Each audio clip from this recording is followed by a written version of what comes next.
السلام علیکم معزز قارئین کو اپنے چینل دا ہسٹری ہب میں خوش آمدید کہتے ہیں۔ معزز قارئین، کیا آپ جانتے ہیں کہ محمد بن قاسم کے لشکر میں موجود سب سے بڑے منجنیق کا نام کیا تھا اور کتنے آدمی اس منجنیق کو کھینچتے تھے؟ اور کیا آپ کو معلوم ہے کہ دیول شہر میں موجود دیول نامی مندر کے بارے میں کیا مشہور تھا اور محمد بن قاسم نے اس کے ساتھ کیا کیا؟ اور معزز قارئین، کیا آپ کے علم میں ہے کہ راجہ داہر کے ایک سپاہی قبلہ نے محمد بن قاسم کے سامنے کیا انکشاف کیا اور مسلمانوں نے کیوں اس کا ساتھ دیا؟ معزز قارئین، جیسے کہ آپ کو معلوم ہے کہ آپ ہمارے اس چینل میں مختلف اسلامی سپہ سالاروں اور ان کی فتوحات کا ذکر سنتے چلے آ رہے ہیں۔ یہاں ان اقساط میں ہم محمد بن قاسم کی حالات زندگی، ان کے کارنامے اور بہادری کے واقعات اور ان کی فتح سندھ کا ذکر کریں گے۔ محمد بن قاسم نے راجہ داہر کا مقابلہ کس طرح کیا؟ کیسے انہوں نے یہاں ایک اسلامی سلطنت کی بنیاد ڈالی اور ان کا رویہ یہاں کے لوگوں سے کیسا تھا؟ معزز قارئین سے درخواست ہے کہ ویڈیو میں آگے بڑھنے سے پہلے اگر آپ نے ابھی تک ہمارا چینل سبسکرائب نہیں کیا ہے تو مہربانی کر کے چینل سبسکرائب کرے تاکہ مزید ویڈیوز آپ کو بر وقت مل سکے۔ معزز ناظرین کرام، کوچ پر کوچ کرتے ہوئے آخر محمد بن قاسم 92 ہجری جمعے کے روز دیبل پہنچا۔ سب سے پہلے وہاں اس نے جمعے کی نماز ادا کی۔ اتفاق سے اسی دن وہ جہاز بھی سو سامان لے کر پہنچے جو حجاج بن یوسف نے لشکر کے لیے روانہ کیے تھے۔ ان جہازوں میں سامان رسد کے علاوہ منجنیقیں اور دوسرا ضروری سامان تھا۔ ان میں جو سب سے بڑی منجنیقیں تھی اس کا نام عروس تھا، جس کو لگ بھگ 500 آدمی کھینچتے تھے۔ اس کو چلانے والا شام کا رہنے والا ایک نشانہ باز تھا۔ معزز قارئین، دیول شہر کی آبادی ان دنوں بہت بڑی تھی۔ اس شہر میں ایک عالیشان مندر تھا جس کی وجہ سے شہر کا نام دیول تھا، اس لیے کہ مقامی لوگ مندر کو دیول کہہ کر پکارتے تھے۔ اس مندر کا ایک گنبد بہت بڑا اور بلند تھا جو بہت دور سے نظر آتا تھا۔ اس گنبد کی چوٹی پر ایک بہت لمبے بانس میں ایک ریشم کا سبز پرچم آویزا تھا اور اس کا گنبد بھی 40 گز اونچا تھا۔ اس پرچم میں 4 پرتیں تھی جس سے متعلق شہر والوں کا یہ اعتقاد تھا کہ جب تک یہ ہوا میں لہرا رہا ہے شہر کو کوئی لشکر فتح نہیں کر سکتا۔ مندر میں اس وقت 700 بچاری تھے اور شہر کے گرد ایک مضبوط اور مستحکم فصیل بھی تھی۔ معزز قارئین کرام، محمد بن قاسم جب دیبل پہنچے تو دیبل کے لشکری شہر کے اندر محصور ہو گئے اور شہر پناہ کے دروازے انہوں نے بند کر لیے۔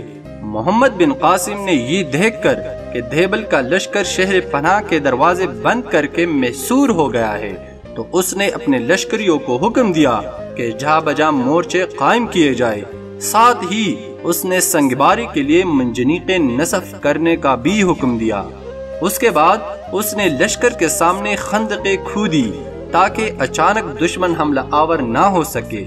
شہر کے چاروں طرف خندقیں کھود کر اور مورچے قائم کر کے مسلمانوں نے شہر کو محاصرے میں لے لیا تھا۔ معزز قارئین، دیبل کا لشکر کبھی کبھی شہر پناہ سے نکل کر حملہ آور ہوتا اور پھر شہر پناہ کے دروازے بند کر کے بیٹھ جاتا۔ اس طرح ایک ہفتہ گزر گیا۔ مسلمان ابھی اسی سوچ و بچار میں تھے کہ شہر کو فتح کرنے کے لیے کون سا طریقہ کار اختیار کرے کہ اچانک ایک دن ایک برہمن شہر پناہ سے نکل کر محمد بن قاسم کے لشکر میں آیا اور محمد بن قاسم سے جان کی امان طلب کرنے کے بعد کہنے لگا، اللہ امیر کی عمر دراز کرے، ہمیں نجوم کی پرانی کتابوں سے معلوم ہوا ہے کہ سندھ کی سرزمین مسلمان فتح کر لیں گے، لیکن جب تک اس بت خانے کے اندر وہ جھنڈا لہرا رہا ہے اس وقت تک شہر فتح نہیں ہوگا۔ اگر کسی طرح اس پرچم کو پارا پارا کر کے مار گرایا جائے تو شہر فتح ہو جائے گا۔ محمد بن قاسم نے اس ساری صورتحال سے حجاج کو آگاہ کر دیا۔ جواب میں حجاج کا پیغام آیا۔ اس نے محمد بن قاسم کو لکھا تھا، جنگ کی ابتدا اس وقت کرو جب سورج طلوع ہو رہا ہوتا کہ وہ تمہاری پشت پر رہے تاکہ تم دشمن کی نقل و حرکت کو اچھی طرح دیکھ سکو۔ دن کے ابتدائی حصے ہی میں جنگ شروع کر دینا۔ جنگ شروع کرنے سے پہلے اللہ تعالیٰ سے نصرت اور مدد طلب کرنا۔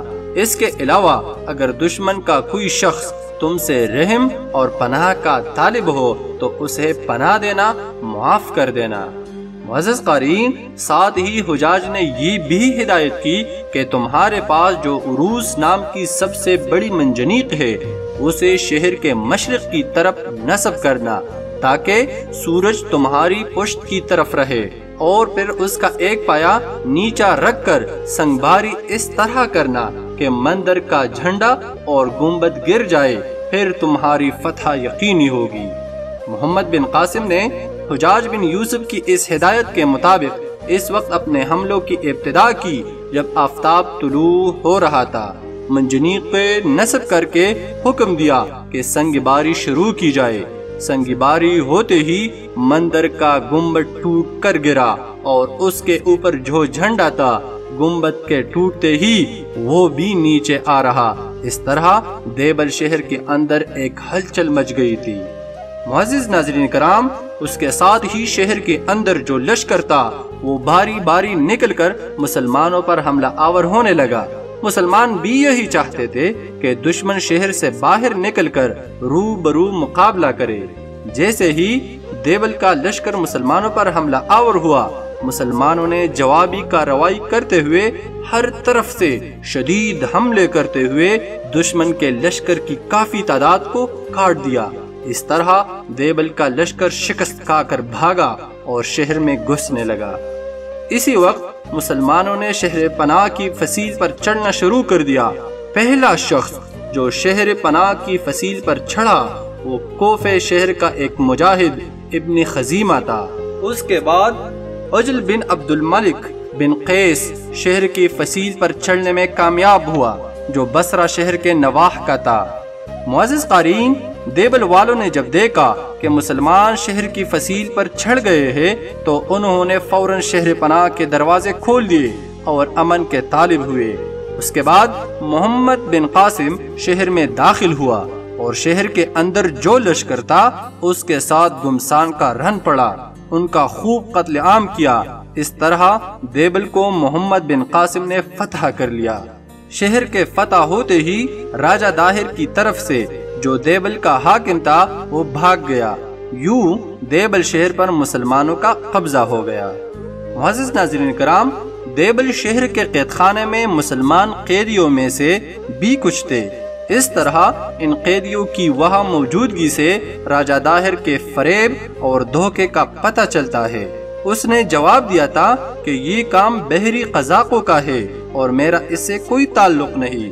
دیبل کے فتح ہونے پر راجہ داہر کے اس فریب کا پردہ اس طرح چاک ہوا کہ محمد بن قاسم نے جیل کے داروغہ کو، جس کا نام کھبلا تھا، بلوا کر حکم دیا کہ اس کو قتل کر دیا جائے۔ داروغہ بڑا عقل مند و ہوشیار اور ہندوستان کا ایک اچھا ادیب خیال کیا جاتا تھا۔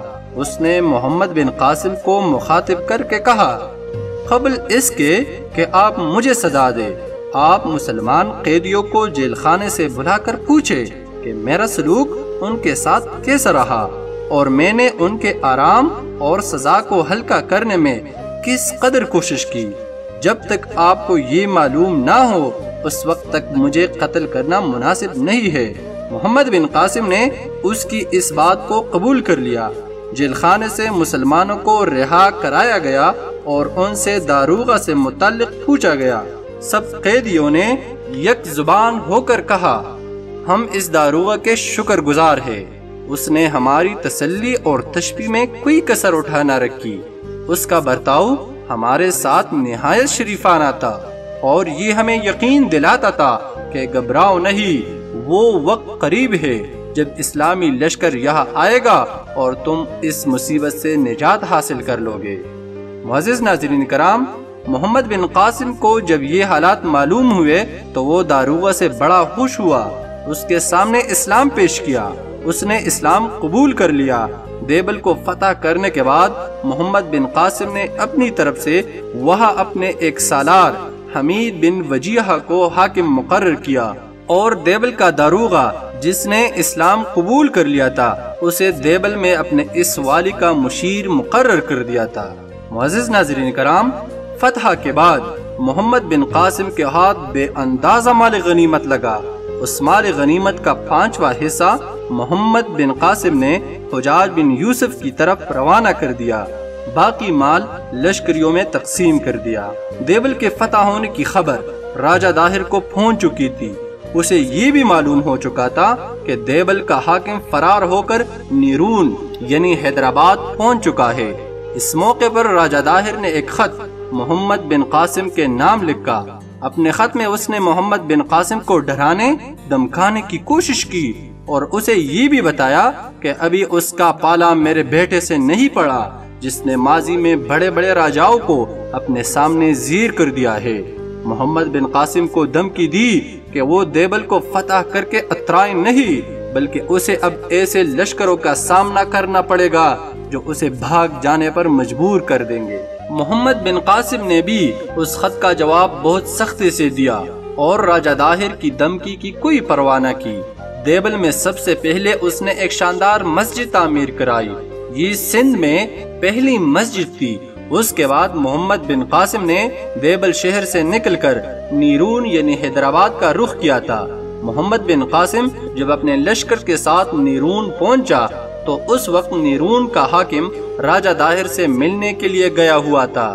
یہ وہی حاکم تھا جو بدھ مت کا پیروکار تھا۔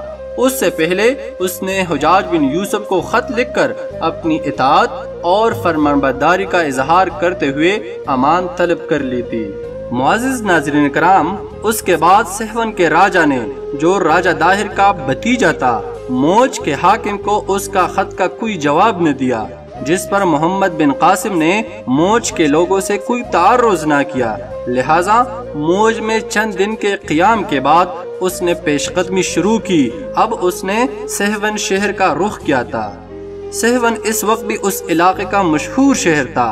سہون میں لوگوں کو جیسے ہی محمد بن قاسم کی آمد کی خبر ملی فوراً ہی قلعہ بند ہو کر بیٹھ گئے۔ محمد بن قاسم نے جب دیکھا کہ یہ سہون کا لشکر جنگ کرنے کے لیے تیار ہے تو اس نے اپنی منجنیقیں نصب کیے اور شہر کی فصیل پر سنگباری شروع کر دی۔ قلعے کے اندر کے لوگ سنگباری سے گھبرا کر اٹھے اور اپنے راجہ رائے کے پاس گئے اور اس سے مشورہ کیا کہ وہ جنگ ترک کر کے مسلمانوں سے صلح کر لے،